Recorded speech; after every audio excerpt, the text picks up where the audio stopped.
Hello, today we'll be understanding valuation through option pricing and Black-Scholes method.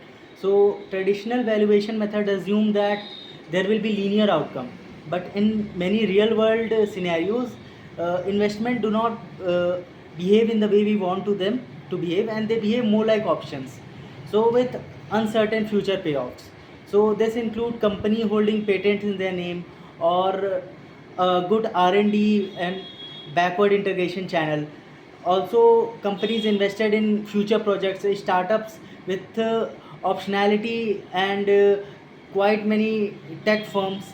So also it can be the project with delayed execution or a project that is facing regulatory hurdle or staged investment.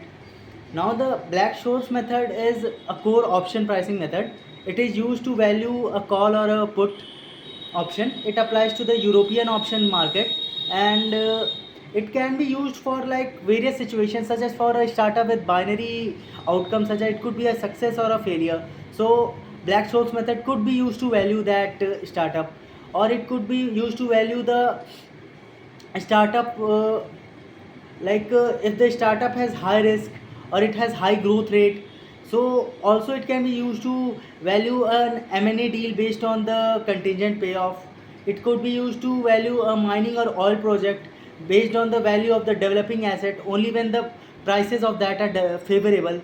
Now it can also be used to value the ESOP expenses, where fair value to recognize the financial statements. What should be the fair value of the ESOP statements, ESOP expenses.